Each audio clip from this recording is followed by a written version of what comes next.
Hello students, today we will continue chapter number 2 of history, that is socialism in Europe and the Russian Revolution. In this seventh part, we will mainly talk about few important topics. They are like Stalinism and collectivization. In collectivization, we will see what was this program, why it was implemented, and what were its results. उसका effect क्या हुआ, result क्या हुआ. Then we will also talk about the global influence, मतलब पूरे world पे क्या effect आया, प्रभाव आया, इम्पैक्ट आया of the Russian revolution which we had discussed in the previous class. जो रशियन रेवोल्यूशन हुआ था उसका पूरा इफेक्ट क्या है. This is the image of Joseph Stalin. Joseph Stalin was the person who implemented collectivization. This program, the meaning and effects of this collectivization we have to discuss today.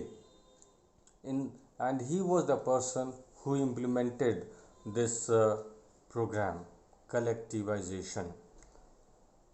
Now, Stalin was the person who headed the party after the death of Lenin. Lenin की death के बाद जो main ruler आया वो था Stalin, Joseph Stalin. And he took many important steps in this field. He made many changes in the administrative system, especially in farming. The period of the early planned economy was linked to the disasters of collectivization of agriculture. कुछ problem आई थी, so we will talk about that. By 1927-28, the towns in Soviet Russia were facing an acute problem of grain supplies. There was always a shortage of food, and that is why many steps were taken to fulfill this shortage. And in this regard, this collectivization program was introduced ताकि वो जो shortage है वो ख़त्म हो सके. कैसे ख़त्म होगी उसके लिए कुछ प्रोग्राम्स इंट्रोड्यूस करने की कोशिश की, कुछ चेंजेस पॉलिसी में करने की कोशिश की. The government fixed prices eight which grain must be sold. Food grains को बेचने के लिए फार्मर्स के लिए प्राइजेस फिक्स कर दिए, but peasants refuse to sell. Farmers को ये पसंद नहीं आया कि गवर्नमेंट हमारी प्राइजेस को फिक्स करे. So there was a great problem for government as well as peasants. Then he believed that rich peasants and traders in the countryside were holding stocks in the hope of higher prices. Actually, government was thinking that some rich people, rich farmers are holding stocks, यानी कि वो stocks को रोक लेते हैं, food grains को अपने पास इकट्ठा कर लेते हैं, and they wait for higher prices, ताकि प्राइसेस बढ़ जाएंगे और फिर हम इसे बेचेंगे. So to earn more profit, sometimes this happens also. So that is why government, what the government did, government ने प्राइजेस को फिक्स कर दिया ताकि आप इकट्ठा भी कर लो तो उससे कोई फ़ायदा नहीं होगा. In 1928 party members toured the grain producing areas. Party members पूरी कंट्री के अंदर गए, supervising enforced grain collections and raiding kulaks. कुलक्स के यहाँ रेड किया, पता लगाने की कोशिश की कि कहीं उन्होंने फूड ग्रेन्स को इकट्ठा करके तो नहीं रखा जिसके कारण सप्लाई में कमी आ गई, फूड शॉर्टेज हो रही है. इसके पीछे कहीं ये तो नहीं kulaks. Actually kulaks were the name given for well to do peasants. ये जो बड़े बड़े पीजेंट्स होते थे उन्हें कुलक्स कहते थे. ये टर्म्स में भी आता है, बहुत इंपॉर्टेंट टर्म है. सो उनको गवर्नमेंट को ये लगता था कि ये जो कुलक्स हैं, रिच फार्मर्स हैं, ये फूड ग्रेन्स को इकट्ठा कर लेते हैं और जिसके कारण प्राइजेस बढ़ जाती है. and there is shortage of food grains. To check them, to control them, उन्होंने पूरा एक सर्वे किया, ठीक है. As shortage continued, the decision was taken to collectivize farms.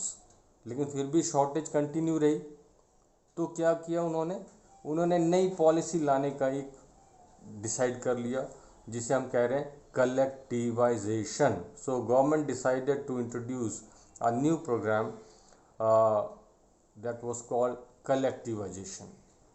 It was argued that grain shortages were partly due to the small size of land holding. After survey, after doing everything, they concluded that size of land holding, जो farmers के पास land है वो size छोटा है, कम है. Farmers are cultivating land separately, छोटी छोटी land पे farming कर रहे हैं, and that is why they are not modernized. And उसका रिजल्ट क्या है, प्रोडक्शन कम है. तो this was the understanding of the government ने ऐसा सोचा कि ये क्यों ना ये सारी लैंड को इकट्ठा कर दे और एक जगह फार्मिंग हो और फिर प्रोडक्शन या जो प्रॉफिट है उसको डिस्ट्रीब्यूट किया जाए. So this was the thinking of the government. After 1917 land had been given over to peasants. As it was mentioned in April thesis, this was the demand of peasants that land should be given to peasants. उनको land देनी चाहिए.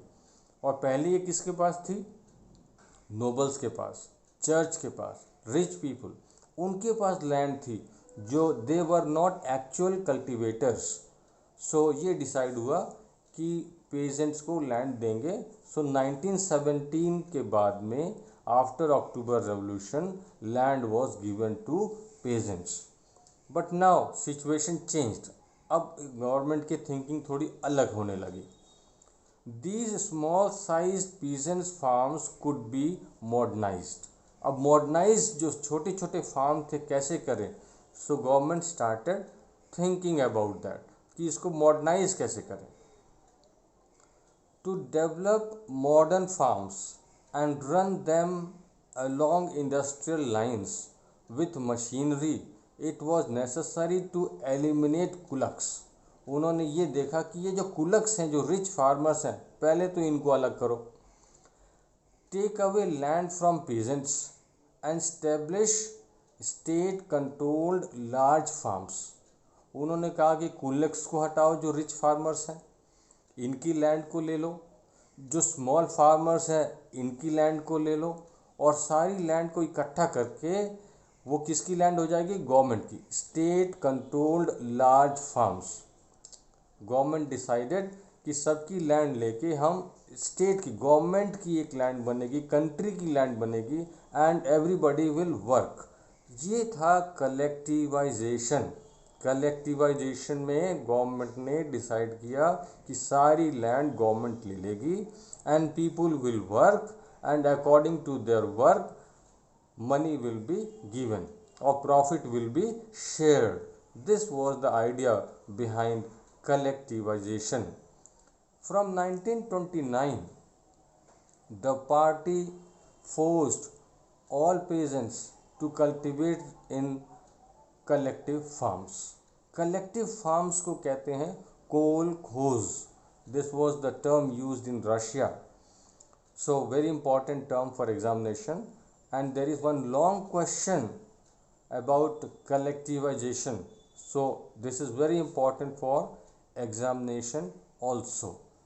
तो forcefully land was taken from peasants, और इससे क्या हुआ, peasants, kulaks, all these people were unhappy, क्योंकि उनकी लैंड ली जा रही थी, गवर्नमेंट ले रही थी, इसलिए वो बहुत नाराज़ हो गए. Then the bulk of land and implements were transferred to the ownership of collective farms. यानी जो कलेक्टिव फार्म्स थे जो गवर्नमेंट ने बनाए, गवर्नमेंट सपोर्टेड थे, सो that land was collected from peasants and taken by collective farms. After this, peasants worked on the land. जैसा मैंने बताया कि peasant को क्या करना था, अपनी land दे दो और हमारे यहाँ काम करो. Peasants worked on the land and kolkhoz profit, जो भी प्रॉफिट होगा, जो कलेक्टिव फार्म्स हैं जिसे हम kolkhoz कह रहे हैं, उसकी प्रॉफिट को डिस्ट्रीब्यूट कर लिया जाएगा. देन दोज हु रेजिस्टेड, जिन्होंने विरोध किया, रेजिस्टेड कलेक्टिवाइजेशन, वर सीवियरली पनिश्ड. ये जो कलेक्टिवाइजेशन प्रोग्राम आया जिसमें पीजेंट से लैंड ले ली और उन्हें कहा कि अब आप इस लैंड पे प्रोड्यूस करो क्रॉप्स, तो दे वर मैनी फार्मर्स, स्पेशली कुलक्स, जिनके पास लार्ज लैंड होल्डिंग थी, जिनके पास लैंड ज़्यादा थी, दे वर अनहैप्पी. बट उनके साथ क्या किया, दे वर सीवियरली पनिश्ड, उन्हें पनिश किया गया. और कुछ लोगों को तो many were deported and exiled, many were shifted to some other country, उन्हें कहा भी कंट्री से ही चले जाओ आप, जो ज़्यादा परेशान कर रहे थे उनको कंट्री से ही निकाल दिया. So that is called exile. So such type of harsh steps were taken against kulaks or peasants, those who were not giving their land holding, जो अपनी लैंड देने को तैयार नहीं थे, उनके साथ इस तरह का व्यवहार किया गया. इन स्पाइट ऑफ कलेक्टिवाइजेशन, ये सारा कुछ करने के बाद रिजल्ट क्या निकला, production did not increase immediately, production तुरंत नहीं बढ़ा. सो दिस वॉज, यही तो इनका मोटिव था कि प्रोडक्शन बढ़े, लेकिन अनफॉर्चुनेटली तुरंत प्रोडक्शन नहीं बढ़ा. ये इसका कलेक्टिवाइजेशन का इमीडिएट जो इफेक्ट आया था, इम्पैक्ट था, वो यही था.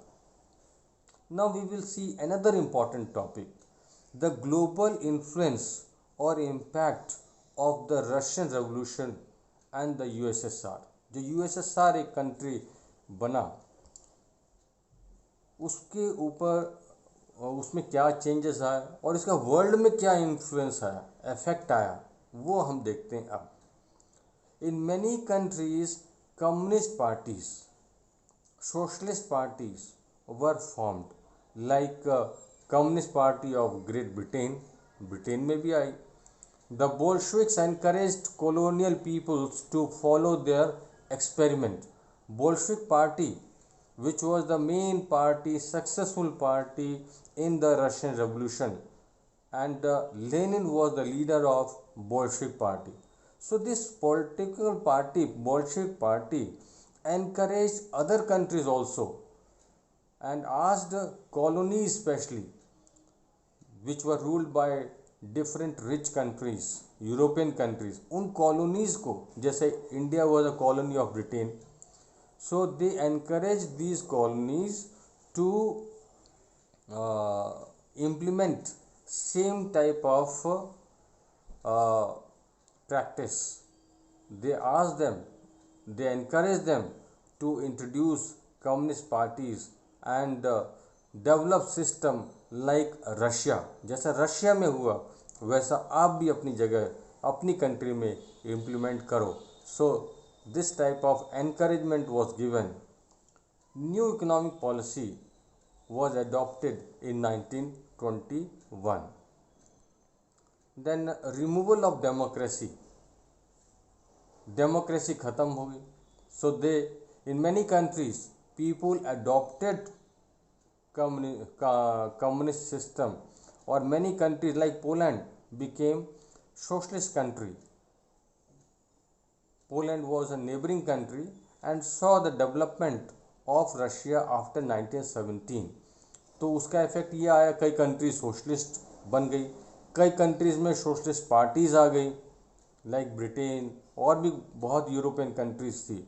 सो they were influenced by the Russian revolution, उससे काफ़ी प्रभावित हुई.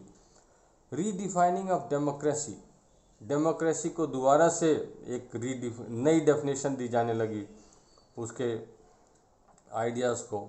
सो this is all about this part. In this part mainly we have discussed about two important things. Number one, collectivization program introduced by Joseph Stalin, who was the ruler who came to power after the death of Lenin. Lenin के बाद में वो power में आया। और इसमें basically short में ये हुआ कि लैंड जो कुलक्स की थी या पेजेंट्स की थी, वो उसको कन्वर्ट कर दिया स्टेट ओन्ड फार्म्स, जिसे कोल खोज कहा गया, कलेक्टिव फार्म्स कहा गया। और इसका पीजेंट्स ने विरोध किया because their land was taken by the collective farms. दूसरा important topic we have which we had discussed today, that is global influence of the Russian revolution. World पे इसका क्या इफेक्ट आया। So this is all about this part of the chapter. Thank you and have a nice day.